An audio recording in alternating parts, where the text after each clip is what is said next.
Our guest is Dr. Friedrich von Hayek, one of the world's leading economists.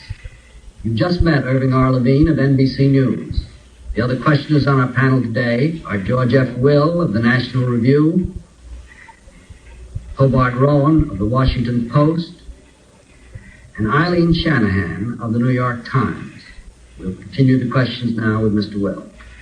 Dr. von Hayek, in the 30 years since World War II, some nations' economies have done very much better than others. West Germany, for example, has done much better than Great Britain. Are there any generalizations you can draw from these? What is the secret to success and the secret to problems? Well, of course, a very complicated issue, but there is one simple point. The German trade unions were extraordinarily sensible. And they were sensible because they remembered what inflation meant. That, I think, has certain implication. This sense may not last long because the generation which remembers it is now going off. I'm rather apprehensive about the future. Dr. von Hayek, we have a basically conservative administration in the United States today, but even it is facing planned deficits, more or less planned deficits, exceeding perhaps $100 billion in the next 2 years. Do you think this will cause a renewed and perhaps socially destructive inflation? It is not unlikely, I'm afraid. When so long as the governing people are persuaded that inflation of this sort is even beneficial in its effect, the tendency in that direction will be very great. And I think it all depends on persuading the responsible people of the danger of inflation. Mr. Rowan. Dr. von Hayek, you talked in response to Mr. Levine of a painful adjustment of the unpleasant effects that we would have to endure in order to beat inflation. With all due respect, sir, aren't your theories somewhat unrealistic in a political sense? Do you visualize governments today being able to take such steps as you recommend? Perhaps I'm unrealistic. So long as people do not fully realize the danger of inflation, they may well pressure for more inflation as a short-term remedy for evils. So we may well be driven into more till people have learned the lesson. But it means that inflation will still do a great deal of harm before it will be cured. Well, to be specific, what rate of unemployment do you think that this country ought to be willing to tolerate in order to beat inflation? 12%, 15%? It's not a question of what the country is willing to tolerate. The longer you have inflation, the more greater unemployment becomes inevitable. You will have no choice. It's not a matter that government can avoid the unemployment which is caused by the previous misdirection of labor which the inflation has produced. But when you speak of unpleasant effects, just what are you talking about that the country would have to endure? It must be some level of unemployment that you're thinking of that would result if we do cure inflation. Well, a period of inflation, not a lasting inflation, when if you want to achieve a tolerably stable position, you will have to go through a period of inflation, of unemployment, which may well last more than a year. And how high could that get? I couldn't say. I mean, I would have to know much more about the specific conditions, but it would not exclude a temporary rise to 13, 14% or something of the sort. Do you think the social fabric of this country could tolerate a 14% rate of unemployment? For a few months, certainly. Ms. Shanahan. Professor von Hayek, you're a fellow Nobel laureate. Professor Leontiev is an advocate of planning, and two of our prominent senators, Humphrey and Javits, have introduced legislation to implement his idea, which is largely a matter of study by various government agencies and recommendations, nothing compulsory. Do you see in that kind of planning the same dangers that you see in a more mandatory form? But if it's really nothing compulsory, it will also be completely ineffective and therefore will do no harm. I think that's a very simple answer.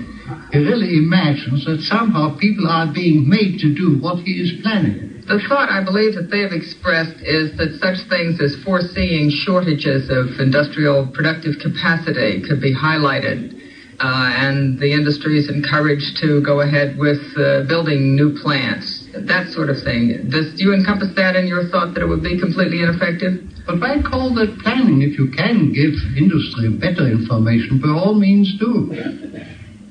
Can we then say you support that legislation despite your fears of planning? Well, nothing to do with planning. Dr. von Hayek, did I understand you to say in answer to Mr. Levine's question that the way to stop inflation is to stop the printing presses? Now, are you suggesting that that's what we're doing here, that we're just printing money and that's the way this inflation has started and that's the way this is continuing and that's the way it will continue? In a sense, stopping the printing press is a figurative expression because it's being done now by creating credit by the Federal Reserve System. But it is government action.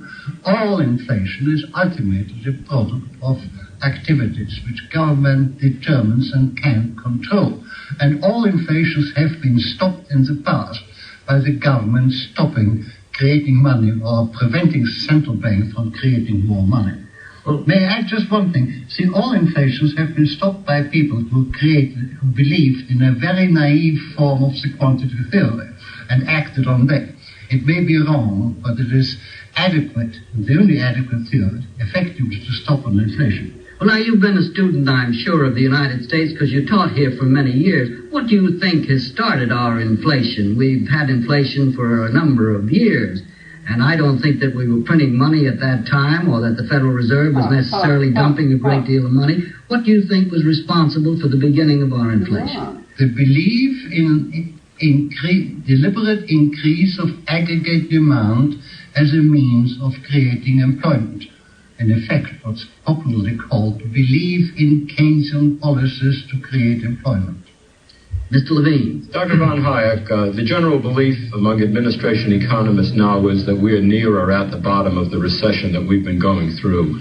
Do I understand you to be saying that we should be willing to experience a continuation of this period of low economic activity for another year or so, rather than to take the kind of efforts that the government has taken of a tax cut in order to stimulate the economy? Because the matter of a tax cut again aims at increasing aggregate demand, and the present difficulty is not due to a deficiency of aggregate demand. It is due to the fact that without continued inflation, you cannot maintain the people in those employments in which they have been drawn by the inflation of the past. I would like to pursue the first part of my question. Do you see a necessity, in order to avoid a resurgence of inflation, that the government undertake policies which will continue us at the present low level of economic activity for a period of a year or more? Well, not necessarily at a low level, but we should not produce more than a very slow recovery. I would like to add, the slower the recovery is, the better are the chances that it will last. In a speech before a congressional group not long ago, you said that the threat to the free enterprise system of our society has never been more imminent than it is now. What did you mean by that? Well, because I am afraid that government will continue to inflate to combat unemployment, and we try to meet the effects by imposing price controls. And if you use price controls for that purpose, you are driven in a centrally planned system. Mr. Well. 30 years ago, Dr. von Hayek, you stressed and have subsequently stressed that political and economic liberties must either flourish together or perish together. Do you see signs specifically in the United States today, or in Great Britain, with which you're familiar, that political liberty is endangered? In Great Britain, certainly, when it is quite clear that by the established democratic process you cannot conduct that kind of economic policy the present governing party wants to conduct. So the danger of a reduction of political liberty in the Great Britain is considerable. This country is not so imminent, very largely for the reason that the efforts have not been directed so much towards nationalization and direct government controls of industries, but the attempts have been made by a redistribution of incomes by taxation. And that is a much slower process. I think it tends in the same direction, but much more slowly than the other one. Mr. Rowan, Dr. von Hayek, how do you rate the impact of market power wielded by either unions or corporations as a factor in inflation? You seem to be putting all of the stress on the quantity of money in the printing press. Isn't part of our inflation and part of the inflation in some other parts of the world due to the excessive market power of labor unions and corporations? Never directly. I mean, it may well be, and frequently happens, that because of the power of the unions, perhaps also corporation, government feels compelled to inflate. It becomes the inducement for government action. But the immediate cause is always the increase of the quantity of money by government, whatever the inducement to do so. Well, now, returning to the crisis in Great Britain, the Chancellor of the Exchequer told me on Wednesday that the Cabinet will consider a return to a formal wage price incomes policy.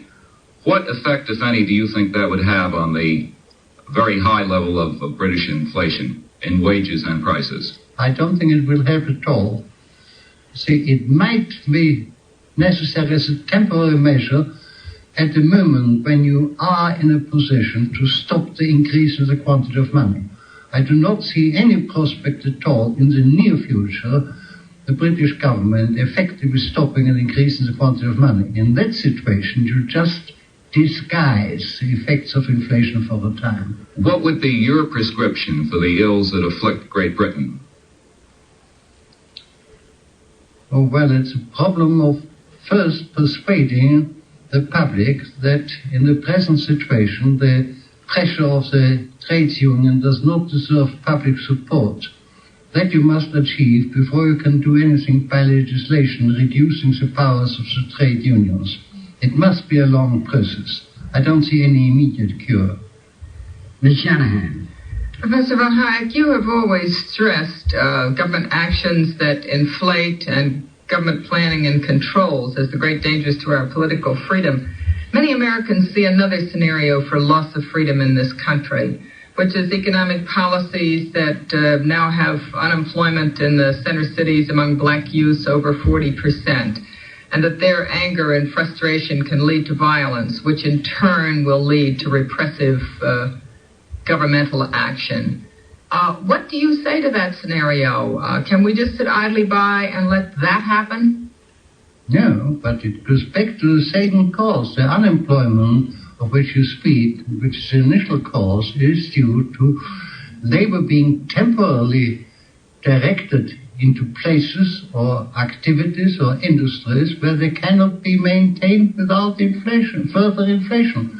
And therefore, you can only cure that by achieving a new redistribution of labor between employments, adaptation to a condition in which aggregate demand need not progressively to increase to maintain that employment. But you have said, and everything you've written and said lately, that this is a lengthy process, yes, that we won't get back to stable money quickly. Meanwhile, what do you do with these urgent problems and human hardships? We mustn't assume that all problems are solvable in the short instant, the short period. There are problems which we cannot solve, or which trying to solve them quickly may do more harm than good. But in the meantime, what do you do with the human hardship and the mounting rage that is certainly building up? Well, I don't think there's anything I can do about it. We'll have to tide over the storm which may be threatening. Dr. von Hayek, may we get a bit specific on one particular thing, and that is Great Britain. You're a citizen of Great Britain. You taught there, and I think you know something about the economy there. As I understand it, their inflation rate may hit as high as 50%.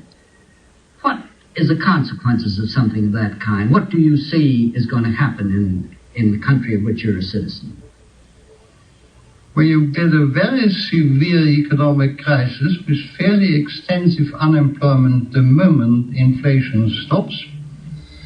You will probably have repeated attempts to restart the process by returning to inflation. We'll probably combat the wrong thing, the effects of inflation on prices by price controls. That will lead to centrally directed economy, which will weaken the international economic position of Britain even worse. And that will probably result in a position that somebody may decide that the direction of economic policy has to be completely changed. I almost hope that the severe crisis will come soon. There won't be a long, dragged-out process of misery. But I don't see any immediate chance with the present political situation in England of such a complete change in economic policy as would be required. Well, are you saying that England is either going to go bankrupt or that England is going to become a dictatorship? What specifically do you mean is going to happen in Great Britain? That the English people will beginning to experience, which they hardly have yet, that they have become very much poorer and are rapidly getting poorer still. And that will lead to the resolution or the recognition that the policy of the past was wrong. Now, the amazing fact is that the great majority of the British people are not yet consciously aware that they are living in a very severe economic crisis. And for that reason, they are not willing to consider seriously a complete change in policy. Yeah, but what do you think is going to happen since you believe that? What's going to happen there? Are they going bust? Or are they going into dictatorship? Bust. All that happens is that the economic conditions of daily life are getting much worse. There will be scarcities. People will find that their income is no longer sufficient to maintain their standard of life. They will come to distrust both the present government and present policies, and may then be willing to return to an altogether different system. But I'm no prophet. I can't say how soon that. And do you think that if we follow along our present footsteps, the same thing's going to happen to us? Yes, but in 10 or 20 years' time, there's a problem for the immediate future. Mr. Levine. Dr. von Hayek, to try to translate some of the things that you've been saying into the terms of the pocketbook of the average American, what advice would you give an American with savings of $20, $30, maybe $100,000? What should he do with that money to protect it against the problems of inflation that you've been discussing? Well, I still believe there's nothing better than putting into equities, although that even doesn't promise him today that it would actually preserve it, but it will give him a good chance of preserving a substantial portion of it. Dr. von Hayek, these theories that you've gained such recognition for over a period of years have warned consistently, as has been pointed out, of the dangers and threats of inflation, and yet this country has undergone inflation for a great many years, and the standard of living has consistently increased. Does this lead you to question in any way your thesis? Not in the least, because the dangers of inflation are very different ones. They're exactly the kind of unemployment which is now arising. I mean, in the usual discussion, there's quite a wrong emphasis. There are many bad effects of inflation, but the worst is that it draws labor into employments where they can be kept employed only by accelerating inflation. And the point is inevitably arises where inflation cannot be accelerated sufficiently fast to keep them in that inflation. We just make one shot. The situation is like overeating and indigestion. Overeating is very pleasant, so is inflation. The indigestion comes only afterwards, and therefore people do not see the connection. We have less than 2 minutes, Mr. Well. Dr. von Hayek, capitalism, and particularly American capitalism, would seem to have a good record at giving people a rising standard of living. Why are so many intellectuals, and particularly so many economists, skeptical about and even hostile to capitalism? Well, I've been puzzling about for a long time, particularly about the economists who ought to understand better, and it's very difficult to know why they don't. I think it's an attraction of a system which you can, the intellectual attraction of a system you can deliberately control, which is fascinating to the intellectual. Mr. Rowan. Dr. von Hayek, coming back quickly to Great Britain, isn't it possible that if we pursued your philosophy and theory, that we might destroy capitalism there rather than save it, looking at the analogy of the Italians? No, it's not likely to become worse. The present tendency would destroy capitalism inevitably. I think the important thing is that people are given a chance to change their mind before it is irrevocably destroyed. I'm sorry to interrupt, but our time is almost up and we won't be able to get in another question and another answer. Thank you, Dr. von Hayek, for being with us today on Meet the Press.